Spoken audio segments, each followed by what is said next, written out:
Hello, my name is Marcus and welcome to another episode of Tabletop Reviews. But today I'm having a look at Wrong Party by Unstable Games.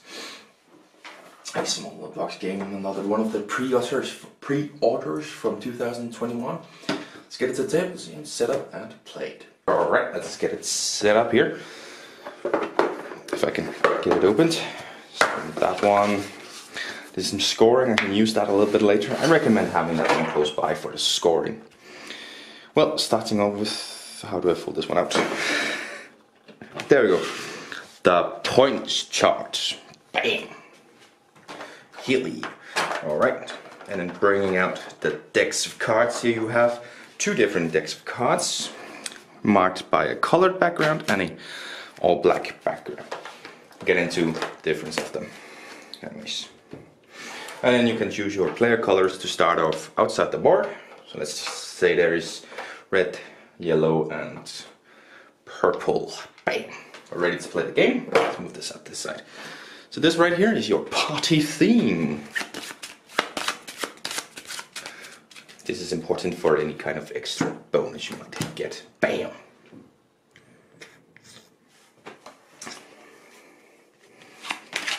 Alright. And then shuffle up the black cards, giving 5 cards to each player. Can I have them here? And then 1, 2, 3, and 4, 5, 5, and 1, 2, 3, 4, 5. Bam! It's distributed. Alright, so it is kind of a drafting game, a little bit in the essence of A Wonderful World, but a little bit different. So you start off with a hand of cards. Now all the cards have a base value of points, a color corresponding to a kind of party, like this one over here is red and purple, this one's red, so that's nice. And then have they like this and they dislike this. Right, there's just some symbols, and then you have a purple and a blue and a yellow and a blue. So very interesting. Now I'll tell you about some scoring first, because that makes sense to what we're going to have to do. That's why I say this one, just to remember the scoring. So you can get 2 points to your score for each party guest card in your party area that matches the color of the active party theme. So you know, a red card would be nice, or a purple card to play down. Add a point to your score for each like on a party guest in your party area. As I said, like, so let's take this guy here. I mean, first of all, it would be 4 points. Then you'll get 2 points for that, and you'll get an extra point for the like. And then subtract a point for each dislike. So again, these ones here, and let's just see if there's one. For example, this card. Even though it's purple, which does give you 2 extra points, it is going to subtract 2 points because it dislikes these 2 which are on this party. It doesn't have a like. So that's a thing to think about, is that it subtracts some points. And then you have a few bonus points here as well. You get 5 bonus points for one party guest card of each color. So that means if you have all 4 here, all 4 different colors, you get 5 points. 3 points for 3 matching party guests, 4 points for 5 points for 4 matching, and 10 points for all 5 matching in the same color. So that's what you're trying to do. Now, how do you achieve this? Well, on your turn you're going to choose one, and I think honestly this one is pretty good. So you place this one into your party. Bam! Oh wait, is it? It's one of them that's face up and one of them that's face down. How can I not remember? Yes, sorry. I mixed them around. Your party guests are face down. Bam! Whilst your uninvited guests, which is one that you choose not to bring, and it's your choice which one. Maybe this one is not the best. This one is something like this one maybe. You remove that one, because it might get chosen before it's your turn. Anyways, your opponents does the same, choosing 2 cards like this, and then move it around. Now it probably says clockwise, but I say move it around how you feel. Anyways, at this point you would have, let's just say it was like this. 3 cards, you drop 2 more. and then you choose a new one.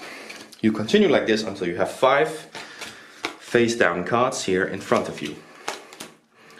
Bam! And of course also 5 cards like that. And then you will each reveal your cards and count up points, like it was stated. Bam! So that's just for fun, count up the points that are here. So add 2 points to the party for each guest in your party area that matches the color. So that is 2, 4, 6 points. Add a point for every like, so that's 7, 8, 9. 9 points in total right now. Then remove for every dislike. None. Oh, 9. I was on 9 point. What's in that? Oh fuck. 2, 4, 6, 7, 8, 9 points, and then it's 8 points and 7 points. So a few minuses down to 7 points now. Then the bonus points down here. So 5 bonus points for one of each color, and I do have one of each color. That's 5 bonus points to my 7, giving me 12 points. I don't get anything for the other ones because I don't have 3 of the same, 4 of the same, 5 of the same.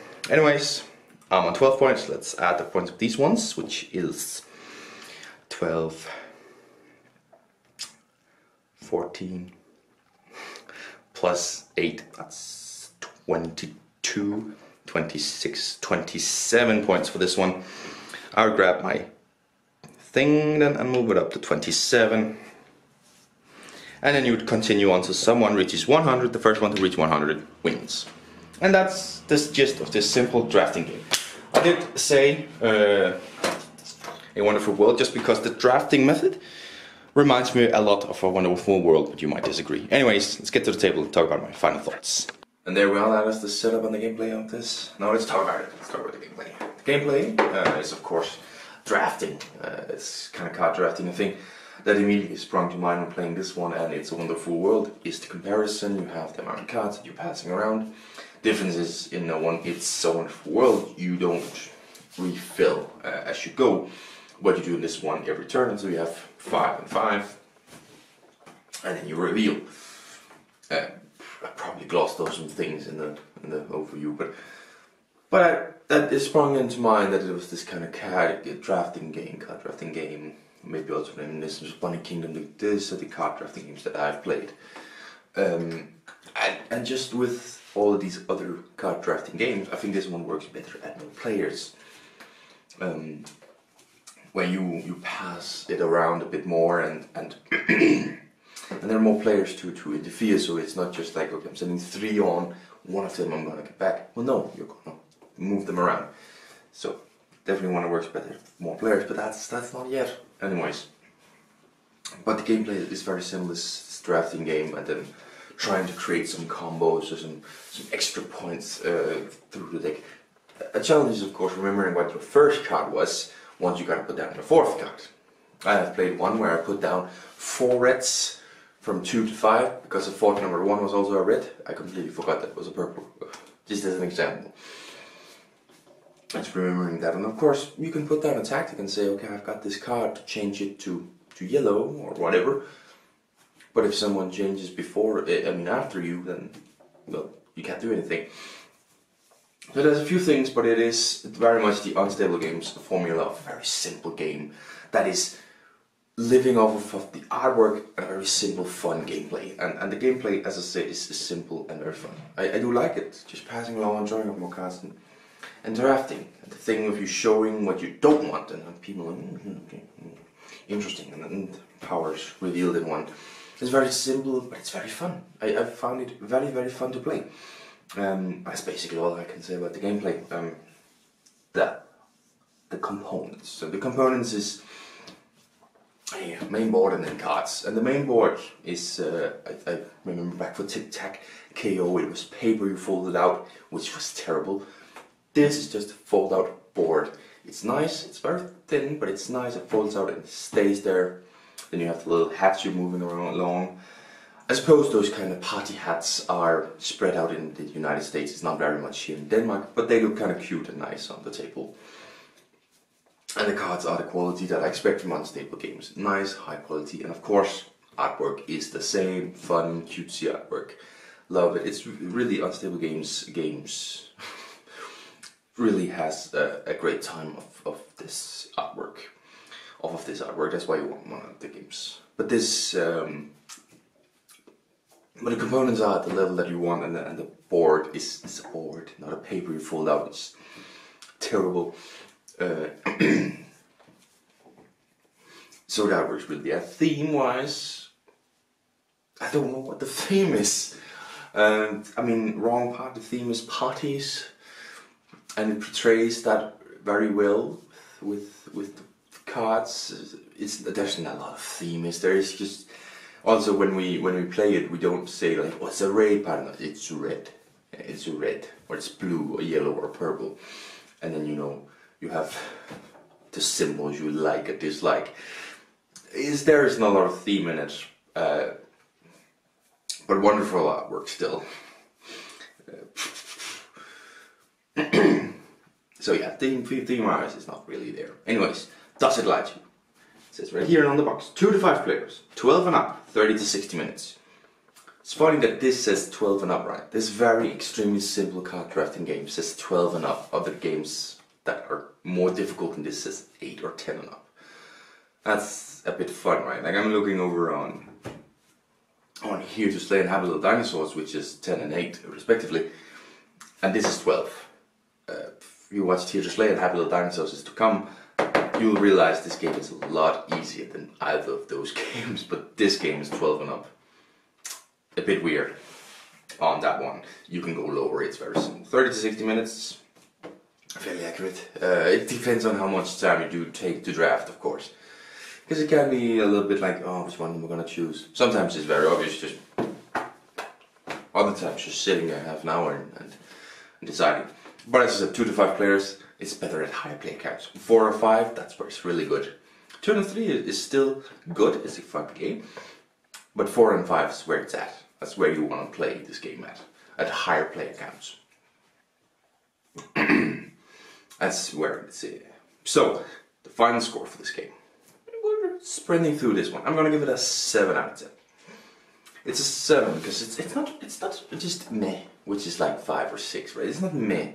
It's just a good game. It's a fun game. I really want to play it, but it doesn't get into the really good territory, the 8 and ups. That's the really good territory. 7 is the perfect territory, above a meh, but below a great. And 7 is right there where this belongs. A really fun game to pull out and play with family and friends. Quick to set up, quick to play, quick to understand. So yeah, a really fun game, 7 out of 10. Am I keeping it? Yes, I'm keeping this one. 100%. It is a fun game, great little game to play, and I'm definitely keeping it. Anyways, that's another review done, this time from Unstable Games. I'm trying to make it through the last few Unstable Games. You can hear Happy Little Dinosaurs is coming. But until next time, bye.